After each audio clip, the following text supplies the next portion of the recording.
안녕하세요. 맨디쌤의 심리학 이야기의 맨디쌤입니다. 오늘은 좀 자유롭게 제 얘기 좀 해보려고 합니다. 제가 그 커뮤니티 글에 올렸듯이 너무 그 이론적인 얘기만 하니까 저에 대한 인간 맨디쌤, 인간 조명국에 대한 정보는 좀 부족한 것 같아서 이렇게 좀 특집을 만들어가지고 오늘 이야기를 해보려고 합니다.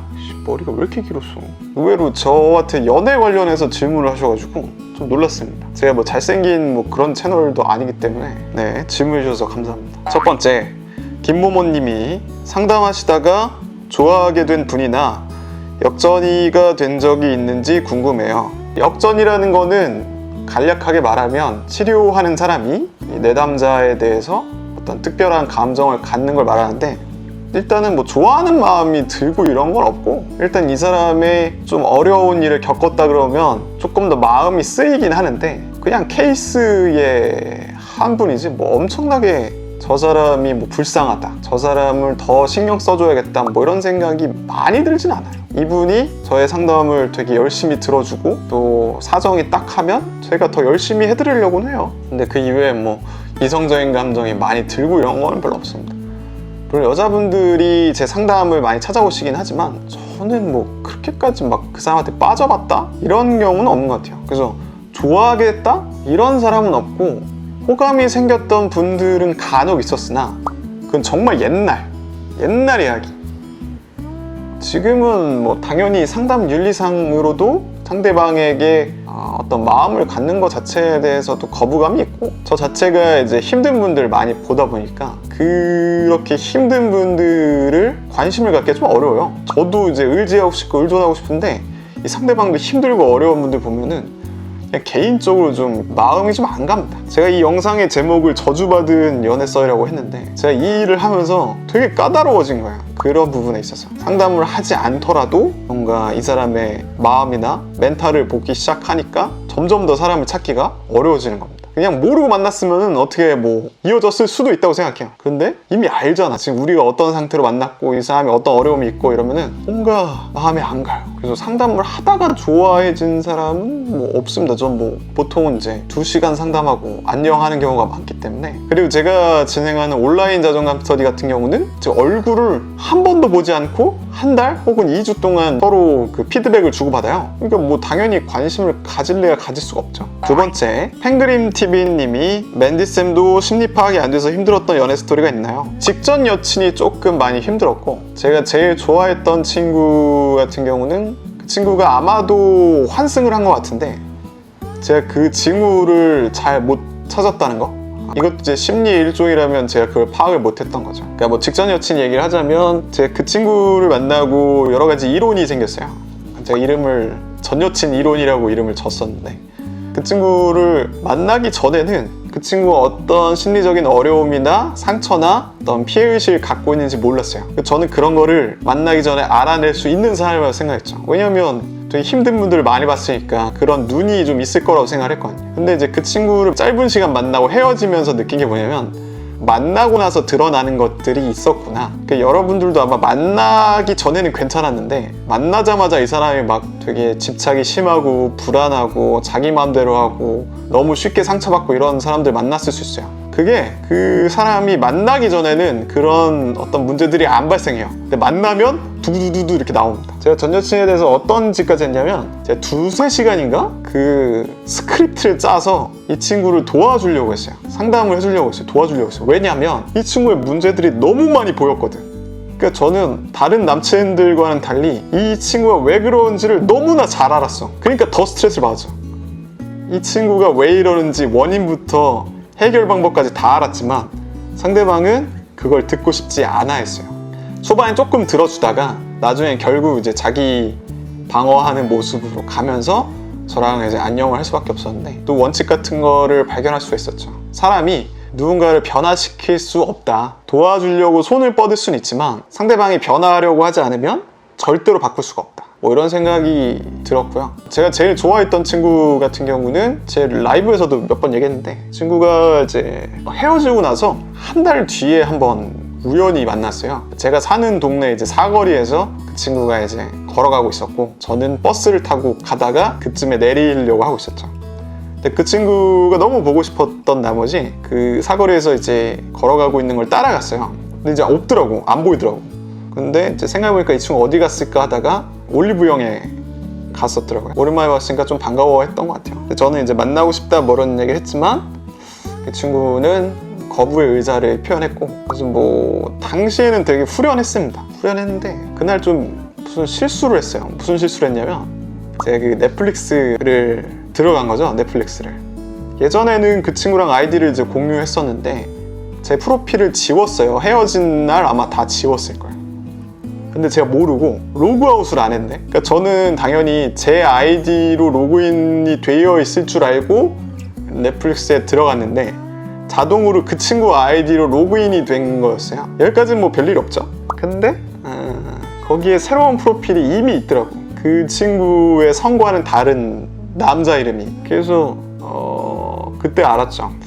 이게 아이디를 공유하는 남자가 있구나. 벌써 한 달밖에 안 지났는데. 그래서 이 친구가 제 헤어질 때는 남자친구 한동안 안 만날 거라고 했는데 거짓말이었구나 이러면서 이게 좀 힘들었어요. 그러니까 제가 제일 힘든 게 주위 사람들한테도 말하지만 그 친구 되게 좋은 친구였어요. 제가 이제 어디 가서도 그 친구가 되게 괜찮은 친구였다고 말하는데 항상 마지막에 기분은 안 좋아요. 좋은 사람으로 기억하고 싶은데 좋은 사람으로 기억할 수가 없어. 뭔가.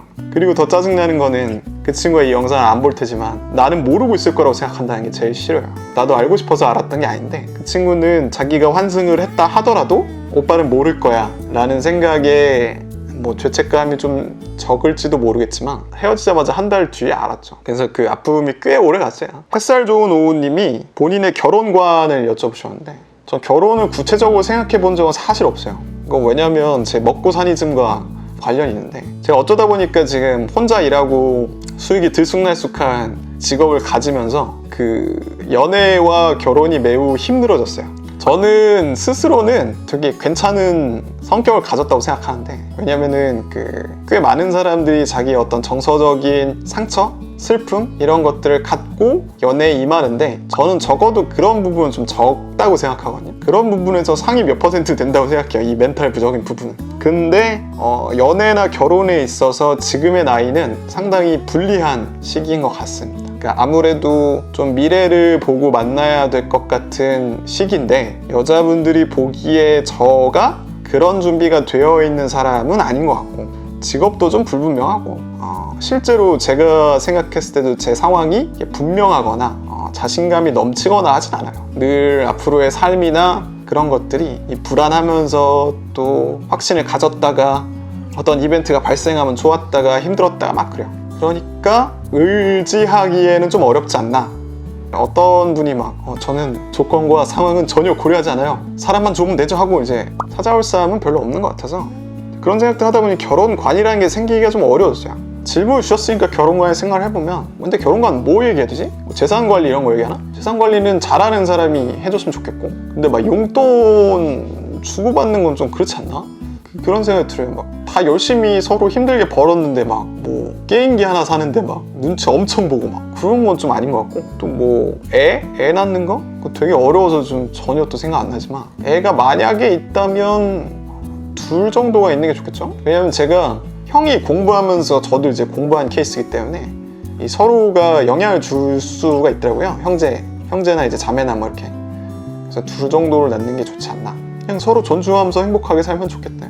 그리고 사신방송님과 제이나니세님이 이상형이 어떻게 되냐고. 저는 이 질문을 받고 또 깜짝 놀랐습니다. 제 이상형이 정말 궁금해요. 정말 신기하시네. 눈이 되게 높아졌어요. 왜냐면 제가 만났던 분들이 눈이 좋게도 예쁘신 분들이 계셨고 그러다 보니까 눈이 높아졌죠. 근데 제 심리 관련 일을 한단 말이죠. 그럼 사람의 멘탈도 봐요. 이렇게 되겠죠? 그러니까 완전 망했어. 이 둘을 만족하는 사람을 찾기는 너무 어려워요. 근데 저의 상황은 안 좋죠? 그러니까 이거는 거의 뭐 상위 몇 %에 드는 어떤 여자분이셔야 되는데 그런 분이 날 좋아하겠냐고. 그러니까 이건 자신감의 문제라기보다 그냥 확률이 매우 적더라고요. 그래서 예쁘신데 멘탈도 좋고 저를 좋아해주는 사람이요 라고 말하는 게 이상형인데 정말 아이디얼해서 만나기 어렵다. 요즘에는 그래서 어떤 생각이 드냐면 막 찾아보려고 하다가 찾고 싶은 욕구가 컸다가 다시 떨어져요. 컸다가 떨어지고 에이 일이나 하자, 돈이나 벌어야겠다, 그래야 뭐 기회가 생기지, 이런 생각하면서 점점 연애세포가 죽어가고 있습니다. 이상형 좀 구체적으로 좀 재밌게 얘기해야 되나? 키는 너무 안 컸으면 좋겠고, 키가 너무 크거나 너무 작으면 좀 힘들더라고요.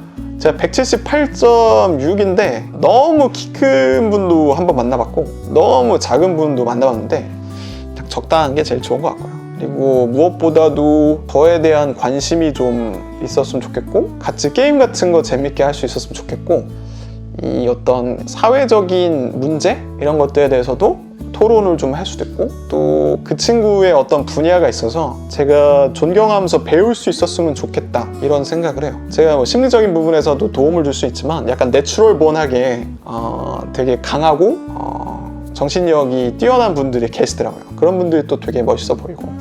또 뭐가 있을까? 정말 현실적인 건데 여행을 별로 안 좋아했으면 좋겠어요. 그러니까 제가 어려서부터 좀 힘들게 살다 보니까 여행을 거의 못 가봤어요.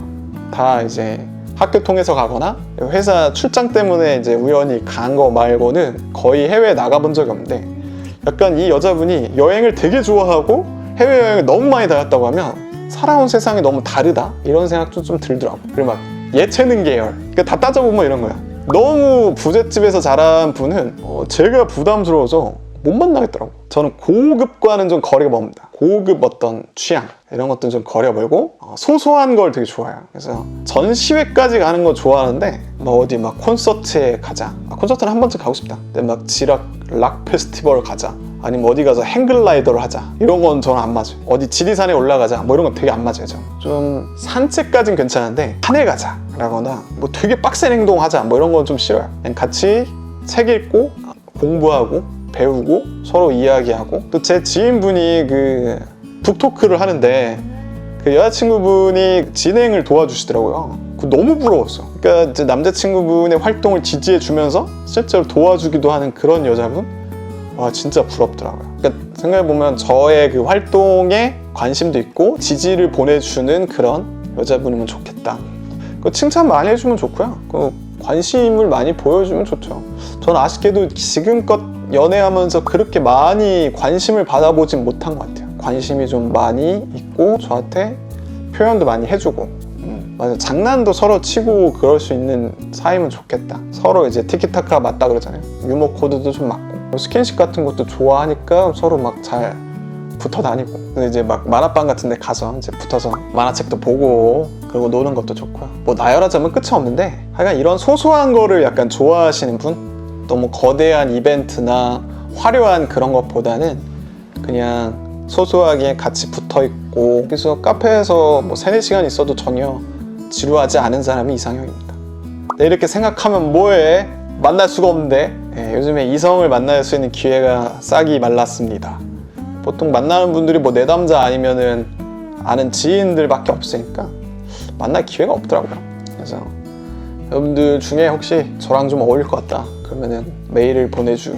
네, 오늘의 영상은 여기까지입니다. 저의 어떤 사적인 얘기들을 해봤는데 이런 주제로 뭐 가끔씩 제 이야기를 들려드리도록 하겠습니다. 조금 더 여러분들과 친해질 수 있는 계기가 됐기를 바라요. 그럼 안녕!